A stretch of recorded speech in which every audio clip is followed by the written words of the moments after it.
कह रहे हैं कि नौकरी में स्वतंत्रता मिली, फिर बहुत से गलत आचरण, व्यभिचार, मदिरा, स्मोक आदि का हुआ। मैंने बहुत गलत कर दिया और पति से प्रकट में क्षमा मांगने की हिम्मत नहीं रह गई है। अभी मैं सुधरना चाहती हूँ, ऐसे में मेरी मुक्ति कैसे? बिल्कुल बिल्कुल आपके लिए चांस है, बिल्कुल चांस है। परम पति से प्रार्थना कीजिए भगवान से कि हे भगवान, आप सर्व साक्षी हो, आप सब जानते हो मेरे से गलती हो गई, अब लो नशानी अब ना सही हो। आज तक गलती किया, आपके सामने वादा करते हो कि आज के बाद कभी गलती नहीं होगी। और नाम जब कीजिए तो यह नाम संकीर्तनम यस्य सर्व पाप प्रणाशनम, जिनका नाम संपूर्ण पापों का नाश कर देता है। विश्वास रखो, पर अब लो नशानी अब ना सही हो। आज तक गलती हुई, आगे गलती नहीं होगी। यदि ऐसा नियम लेकर के और नाम जब करोगे तो आपका पति प्रेम सुरक्षित रहेगा, आपकी सदगति भी हो जाएगी। पर अब अगर दोबारा गलती हुई तो ब्याज सहित आपको पीछे का सारा दंड भोगना पड़ेगा। वृंदावन में बैठे हो, नियम ले लेना चाहिए कि आज के बाद कभी मैं ये कर्म नहीं करूंगा जो मेरे सामने आते हैं कि गलत है,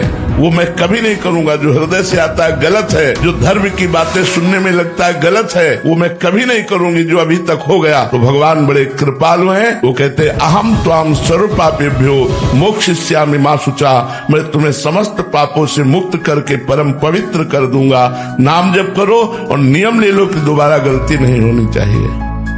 साधक थे, उन्होंने गंगा जी की महिमा पढ़ी। एक बार गंगा नहाने से 100 यज्ञ का फल होता है। 100 यज्ञ करे तो जो फल उससे होता है, एक बार गंगा नहाने से होता है। तो वो वैश्यागमन करने लगे, वैश्या से संपर्क करके। जब उनसे लोग कहते कि भगत जी रोज गंगा नहाने जाते हो, वैश्या के पास भी जाते हो, तो कहते तुम्हें क्या पता, गंगा नहाने से 100 यज्ञ का फल होता है, वैश्या 1-2 यज्ञ का फल ले लेगी। तो गंगा मैया को लगा कि हमारी महिमा को कलंकित कर रहा है। एक बालिका के रूप में जब वो नहाने गया, सफेद कपड़ा लेकर गंगा के जल में डालती और फिर बालों में कर देती, फिर जल में डाल धोती, साफ हो जाता, फिर बालों में कर देती। तो महात्मा जी सोच रहे थे कि लंगोटी पे हम स्नान करेंगे, बालिका चली जाए तो फिर वो थोड़ी देर खड़े रहे, बस वो वही क्रिया जल में डालकर स्वच्छ करना और फिर बालों में गंदा कर देना। बार बार धोती गंदा करती, जब धोती है तो गंदा क्यों करती हो, गंदा ही करना तो धोती क्यों है? बोले ये बात तेरी समझ में आ गई, ये बात तेरी समझ में आ गई। उस समय गंदा ही कपड़ा था, ये बात तेरी समझ में आ गई। जब तुझे पाप ही करना है तो गंगा क्यों नहाता है, जब गंगा नहाता है तो पाप क्यों करता है? देख तेरी यही दशा है, उस समय कपड़ा गंदा था, तेरी यही दशा है, जब तू मरेगा तो नर्क जाएगा, क्योंकि तू गंगा स्नान का दुरुपयोग कर रहा है। जी ऐसी कौन सी तपस्या करूं कि सारी रिद्धियां सिद्धियां मेरे में आ जाएं? मैं जब चाहूं सूरज निकले, जब चाहूं बारिश हो, मैं जो सोचूं वही हो, जैसा चाहूं वही हो। नाम जब करते हो है कितना? आधा घंटा में सूर्य रोक लोगे।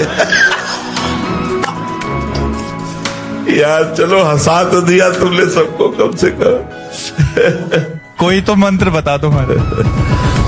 आज तक इतने महात्मा हुए, इतने ब्रह्म ऋषि हुए, इतने बड़े बड़े, किसी ने क्या सृष्टि के क्रम को परिवर्तित कर पाया क्या?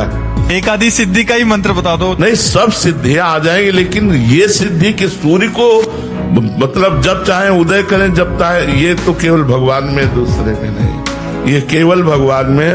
और अब आप भजन करके भगवान बन जाओ तो बात अलग है। हम तो अभी तक दास भी सही नहीं बन पाए, पूरा जीवन हो गया, अभी तक हम ये घोषणा नहीं कर सकते कि मैं भगवान का सच्चा दास हूं। लगा हूं अब सच्चा हूं कि कच्चा है भगवान जाने, पर उनके दास। तो भगवान के दास बनने की कोशिश करो यार, भगवान बनने की कोशिश मत करो भैया। राधा राधा कहो तो भगवान की शरण में रहो, अच्छे आचरण करो, माता पिता की सेवा करो, कोई भी गलत आचरण न करो, तो पहले मनुष्यता आ जाए, फिर देवत्व आ जाए, फिर भगवत भाव आ जाए। ऐसे चलो आप तो बिल्कुल भगवान के भी आगे बढ़ना चाहते हो।